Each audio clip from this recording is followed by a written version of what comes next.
America पूरी दुनिया पर अपना कंट्रोल चाहता है। हर जगह अपनी नाक घुसेड़ने लगता है। जिस इलाके में उसका कोई मतलब नहीं, उस इलाके में जाकर वो अपनी दादागिरी दिखाता है, जबरन अपनी टांग अड़ाता है। लेकिन नहीं भूलना चाहिए कि जबरन टांग अड़ाने के चक्कर में टांग भी कट सकती है। जबरन नाक घुसेड़ने के चक्कर में नाक भी कट सकती है। जबरन रेजीम चेंज करने की कोशिश में खुद का रेजीम भी चेंज हो सकता है।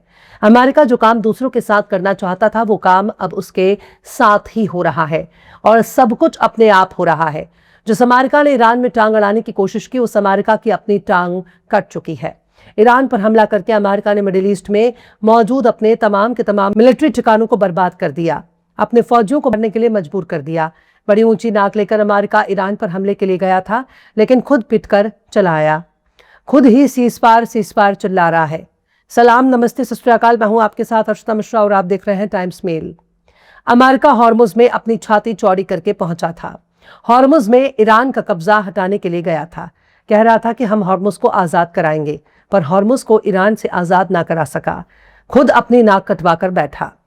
थक हार कर उसने हॉर्मुज पर खुद ही नाकेबंदी लगा दी है। लेकिन असल परेशानी रिजीम को लेकर है। जिस रिजीम को चेंज करने के लिए अमेरिका लंबे वक्त से मुहिम चला रहा है, वो रिजीम चेंज ना हो सकी। उस रिजीम में कोई तब्दीली नहीं हुई, उस हुकूमत में कोई बदलाव नहीं आया। उल्टा अमेरिका में ही रिजीम चेंज होने लगे। हालत यह हो गई है कि अमेरिका के मिलिट्री चीफ को ही ट्रंप ने जबरन रिटायरमेंट दे दी। कई मिलिट्री अफसरों को हटा दिया और अब नेवल चीफ को भी हटा दिया गया। बीते 24 से 48 घंटे के दौरान अमेरिका में रिजीम चेंज की ऐसी कार्यवाही ने पूरी दुनिया को समझा दिया है कि 24 जी चले थे 26 जी बनने, पर 2 जी बनकर लौटे। चले थे दूसरों की हुकूमत तब्दील करने और खुद की तब्दील करवा रहे हैं। चले थे दूसरों का रिजीम चेंज करने और अपने यहाँ के रिजीम चेंज करने की नौबत आ गई है। इससे ज्यादा अमेरिका के लिए और क्या मजाक हो सकता है। वो दूसरों के मामले में टांग अड़ाने के लिए गया था और खुद की टांग तुड़वा बैठा। अपनी नाक घुसेड़ने गया था और खुद की नाक कटवा बैठा है। दूसरे का रिजीम चेंज करने गया था और खुद ही अपना रिजीम चेंज करने के लिए मजबूर हो गया। अमेरिका ने अपने नेवल सेक्रेटरी जॉन फेलन को उनके ओहदे से हटा दिया है। अमेरिकी वॉर सेक्रेटरी पीट हेग्सेथ ने जॉन फेलन को हटा दिया है, लेकिन उनको हटाए जाने या फिर उनके हटने की कोई वजह नहीं बताई गई। ये बर्खास्तगी बहुत से लोगों को हैरान कर रही है। अचानक बदलाव की एक झड़ी लगी हुई है।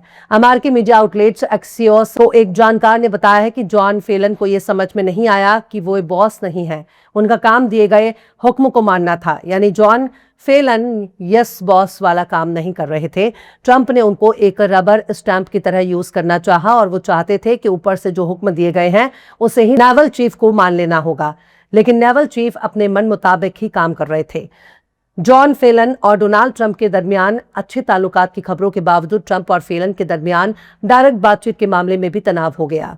फेलन की बर्खास्तगी ईरान के साथ नेवल ब्लॉकेट के दरमियान आई है, जिसकी वजह से ईरान ने एक अमेरिकी गैरकानूनी नाकेबंदी के जवाब में हॉर्मुज को बंद कर दिया है। ईरान का कहना है कि जब तक अमेरिका अपनी नाकेबंदी को नहीं हटाएगा, उसके साथ कोई बातचीत नहीं होगी। 3 हफ्ते पहले ही chief of staff general George को हटाया गया। उसके साथ ही 2 और फौजी अफसरों को भी उनके ओहदे से हटा दिया गया। ये तमाम बदलाव कोई यूं ही नहीं हो रहा है। फौज की बेइंतहा नाकामी ने ट्रंप को पागल कर दिया है। ट्रंप मुगेरी लाल के हसीन सपने देख रहे हैं, दूसरे देश की फौज को कमजोर समझ रहे हैं और एक बेवकूफ दुश्मन की यही पहचान है कि वो हमेशा अपने दुश्मन को कमजोर समझता है। पर बात सिर्फ यहीं तक नहीं है। अमेरिकी फौज में ट्रंप के मामले में बहुत नाराजगी देखी जा रही है। अमेरिका के एडमिरल रह चुके माइक फ्रैकन ने सोशल मीडिया पर लिखा है कि हमें पहले बताया गया था कि ईरानी नेवी और ईरान की एयरफोर्स को तबाह कर दिया गया है और उनके नेताओं को मार दिया गया, लेकिन उन्होंने 2 ऑयल टैंकर पर कब्जा कर लिया। यानी सब कुछ झूठ बताया गया था। खैर, ईरान भी तो यही समझाने की कोशिश कर रहा है कि अमेरिका झूठ की बुनियाद पर जंग लड़ रहा है। पहले उसने इराक को निशाना बनाया और इराक को निशाना बनाने के लिए उस पर झूठे इल्जाम लगाए। उसके खिलाफ भी खतरनाक हथियार रखने का एजेंडा चलाया गया, उस पर हमला किया गया, इराक को तहस नहस कर दिया गया। आज इराक बर्बाद हो चुका है। इसके पास ना कोई कौमी क़ियादत है, ना फौजी क़ियादत है। सद्दाम हुसैन के दौर में इराक एक बहुत बड़ी मिलिट्री कुव्वत बन चुका था। आज इराक अमेरिका के रहमो करम पर पल रहा है। उसके तेल पर अमेरिका का कब्जा है और अमेरिका इराक के तेल को कब्जा करके मौज काट रहा है। उसका मकसद इराक पर कब्जा करना था और इसके लिए इराक पर झूठे इल्जाम गढ़े गए, जिनकी पोल बाद में जाकर खुल गई। दुनिया ये जान गई कि इराक के पास कोई हथियार नहीं थे और सब कुछ अमेरिका ने प्री प्लान तरीके से किया।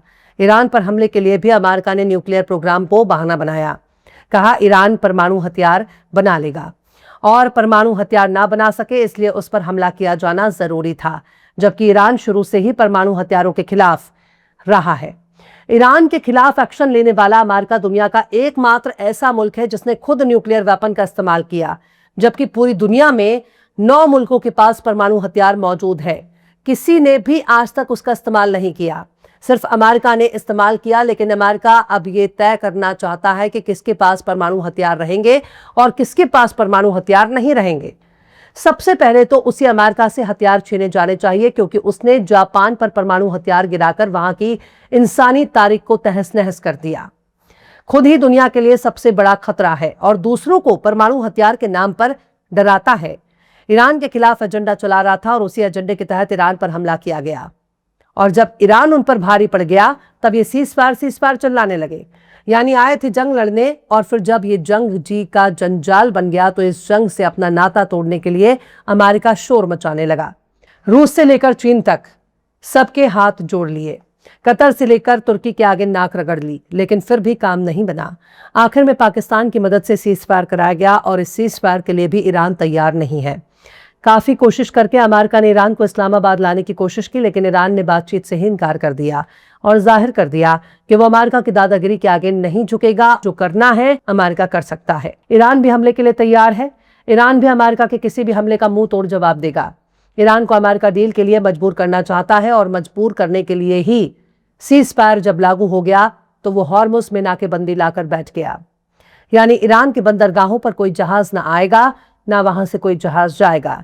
ये एक तरह से ईरान की इकोनॉमी को कमजोर करने के लिए अमेरिका ने चाल चली है, ताकि ईरान का ज्यादा से ज्यादा नुकसान हो सके।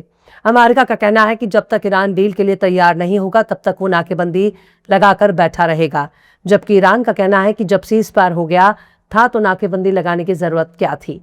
डील के लिए तो बातचीत हो ही जाती, लेकिन नाकेबंदी लगाकर सीज़फायर के खिलाफ वर्जी की गई और अभी भी लेबनान में सीज़फायर वायलेशन को देखा जा रहा है। लेबनान में हमले हो रहे हैं, लिहाजा अभी भी जो बेमियादी सीज़फायर का ऐलान किया है उस सीज़फायर का कोई मतलब नहीं रह गया। ईरान ने अच्छे से समझा दिया है कि वो भी जंग के मूड में है और वो जंग करेगा, लेकिन अमेरिका और इजराइल दोनों को समझ में आ गया है कि ईरान को हल्के में लेना ही भारी पड़ गया है। इजराइल खुद जंग नहीं करना चाहता। हो सकता है कि आगे चलकर हॉर्मुज़ से अमेरिका अपनी फौज वापस बुलाकर एक तरफ जंग खत्म करने का ऐलान कर दे, क्योंकि मिडिल ईस्ट में जंग के लिए ही इजराइल को बनाया गया है। हो सकता है कि अब इजराइल के जरिए ही ईरान पर हमले किए जाएं, क्योंकि ये पहली बार है जब अमेरिका सीधे ईरान के खिलाफ जंग में कूदा है। फिलहाल इस खबर में बस इतना ही। यह एपिसोड आपको कैसा लगा कमेंट बॉक्स में जरूर से बताइए। पसंद आए तो लाइक करें, शेयर करें और बेबाक निष्पक्ष स्वतंत्र पत्रकारिता को सपोर्ट करने के लिए हमारे चैनल टाइम्स मेल को जरूर से सब्सक्राइब करें और बेल आइकन की घंटी वाली बटन जरूर से दबा दें, ताकि आपको हमारे आने वाले नए वीडियो की नोटिफिकेशन फौरन ही मिल जाए। फिर मिलता है किसी और वीडियो में एक नई खबर के साथ। हर्षिता मिश्रा को दीजिए इजाजत। जय हिंद। अगर अभी तक आपने हमारे चैनल टाइम्स मेल को सब्सक्राइब नहीं किया है तो जल्दी से सब्सक्राइब कर दें और बेल आइकन भी प्रेस कर दें।